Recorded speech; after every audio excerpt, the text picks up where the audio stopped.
may ilalabas sila sa game number 1 na hindi pa natin ina-expect. But now that we have the draft, Butters, the respect is real mula sa PLDT Smart Omega. First ban on the Kimi. PLDT Smart Omega did their homework laban ngayon sa BREN Pro and X-Work as well. I have to take note, even in the previous series, no matter what happens, prayo ng BREN Pro ang pagkuha ng X-Work.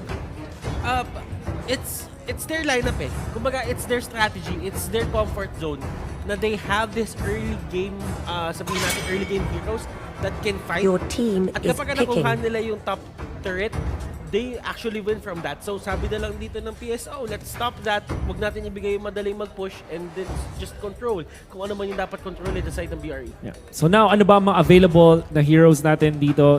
Grok is there. Grok. Isa sa mga favorite ni Heath. Your Of course, team is one of the picking. best Grok players out there.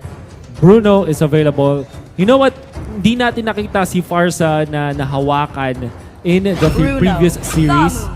But now, since Your Bruno team is is available, it will be picked up by BREN Pro to go with Thams. We did not see Farsa kanina, perhaps kasi mas priority ng BREN Pro yung sarili nilang composition with the Kimi. Now, it's Your the team Granger is picking. to go with the Farsa. They don't care. PSO, sabi nila, nerf lang yan, PSO kami. Sabi niya, nerf niyo yung Ranger as much as you want, but ito pa rin yung gusto namin dito. Kasi ang pagkakaiba nila ni Granger ngayon is, there are times na parang dati si Granger kaya niya na lumaban agad at a certain point in the early game. Just get one item and you're ready to go. And that is a very unusual for a marksman Wolf. But at the same time, ngayon, medyo kailangan niya ng skill. I just feel that 2 Your items team is the is sweet spot banning. ngayon para sa isang Granger na talagang umikot-ikot sa may mapa. To be fight ready, kumbaga battle ready. And at the same time, 2 items isn't really that hard kasi yung isang kukunin mo parang cheppy item lang naman eh. Yeah. And you know what? You have to take note na merong interesting na buff na pwede ko ng Granger to boost even more yung kanyang, which is the red buff. Red buff. Which, you know, you would think na yung normal attacks lang ang nagtitrigger or yung any attack skill. No. Actually, any form of Your damage team is banning. is affected by the red buff. It's So converted to true, di ba? it is. Parang nagpo-proc yun na kahit anong source of damage. So that counts yung bola ni Bruno, for example, or even the power tricks of the Harley. That's why Your napipili team nga is naman talaga picking. yung Harley ngayon sa meta. It's just that hindi pa siya nagagamit ng mga teams like really famously ngayon. But BREN Pro, they will ban out the Valier. I think in the previous series, they also put priority onto this Valier ban. Now, Esmeralda Your team is is gonna be the picking. choice. Comfort picks. I like the 2 picks na nanggaling din sa BREN Pro.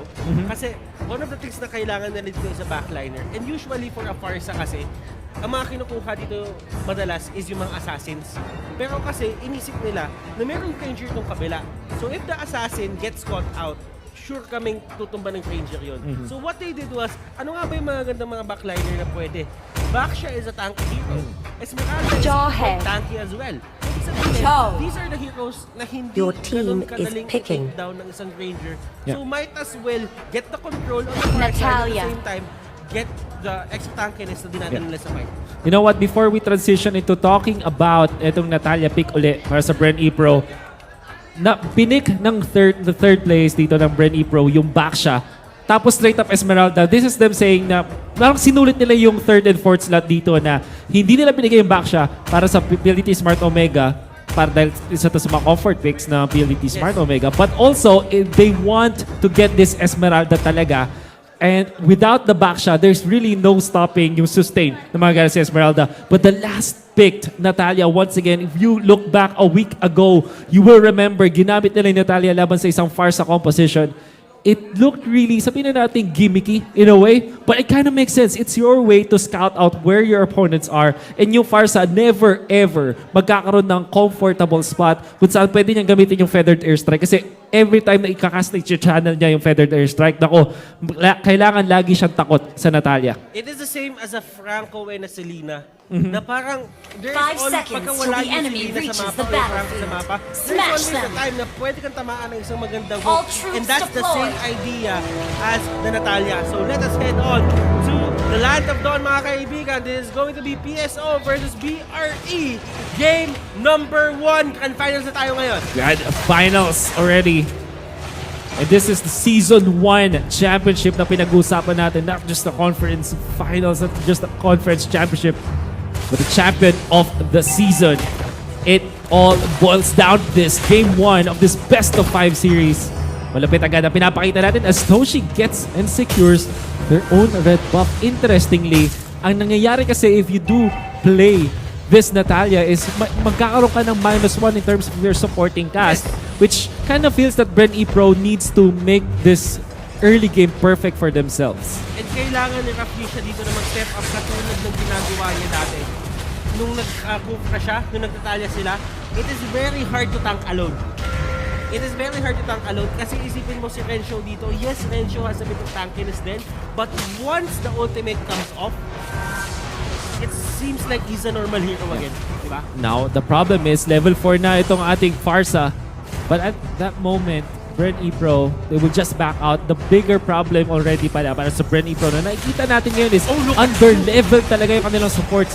Both their supports, 1 minute 30 seconds in, they're just level 1.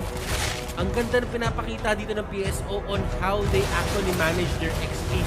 Na umaalis-alis si Hayes minsan dun sa may range ng minions so that makuha ni Toshi yung buong XP. But right now, KLBJ gets called out.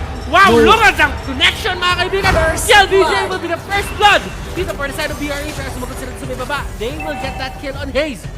This is another classic Heath-Agi connection na nakita natin in the group stages. Ginamit yung Chang'e usually ni Haji, and then you have Heath with the Guardian's Barrier. This time, it's totally different. Hindi mal Meteor Shower binabato ni Haji. See, it's Feathered Airstrike. It's almost the same, and it's more targeted, and napakalupit ng pinakita doon ng connection ng PLDT Smart Omega. Another one in the books for this team.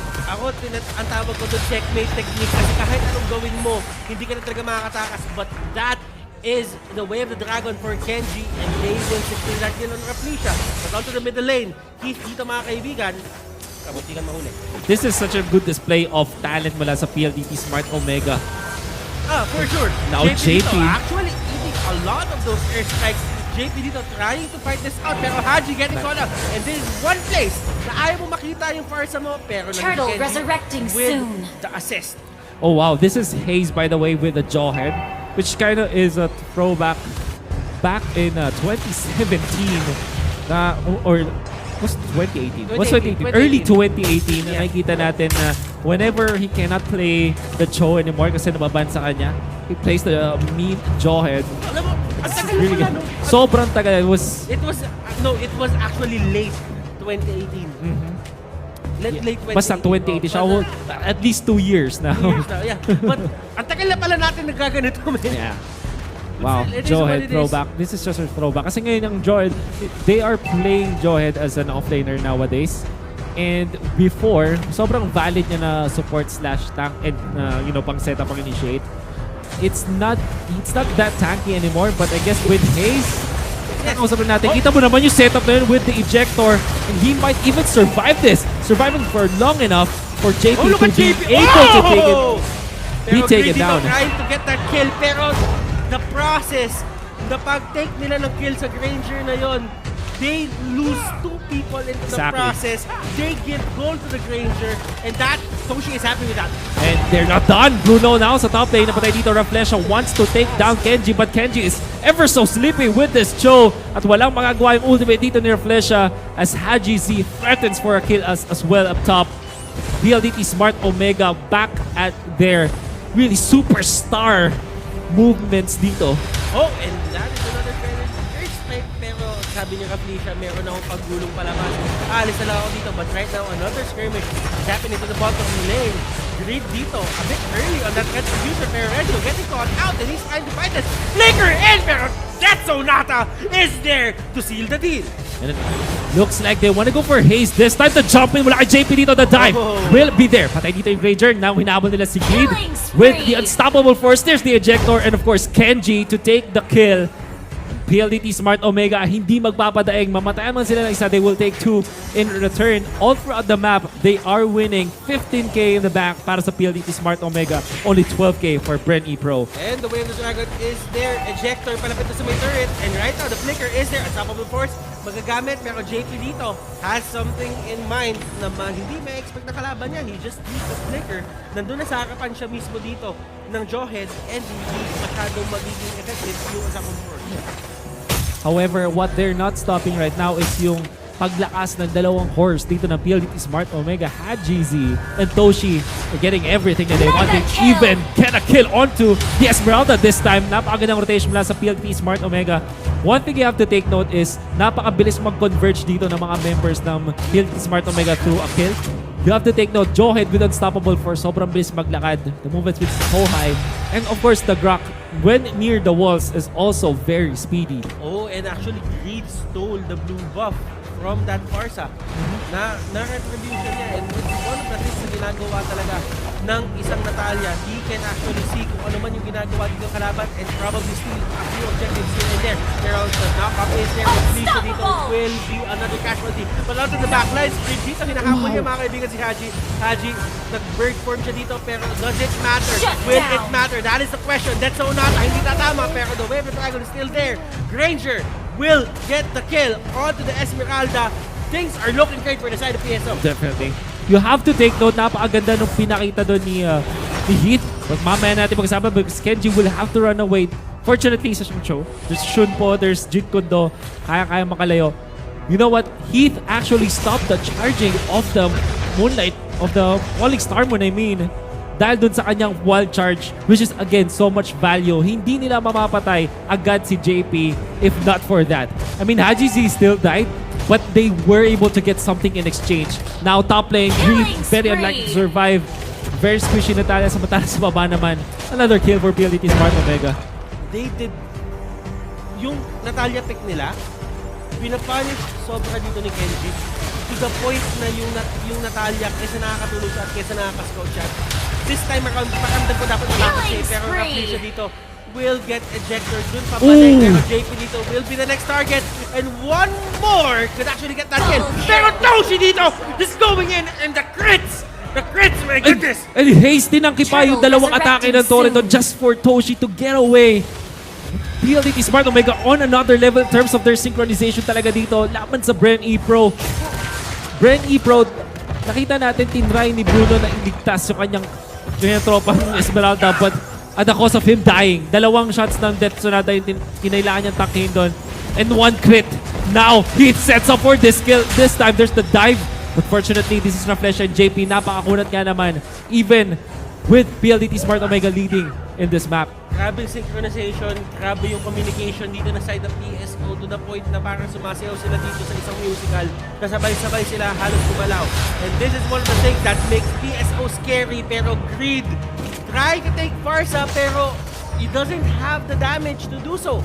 Level 11 si AGZ with 6k in the bank. Natalia is just 3.4k.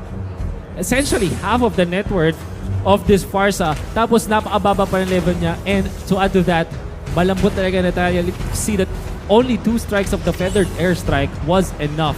And now, Farsa is a problem para sa BREN E-Pro. Kahit si Raflesia nga dito on that backshot, which is naturally very tanky, hindi rin tumatagal mula dito sa members of PLDT Smart Omega.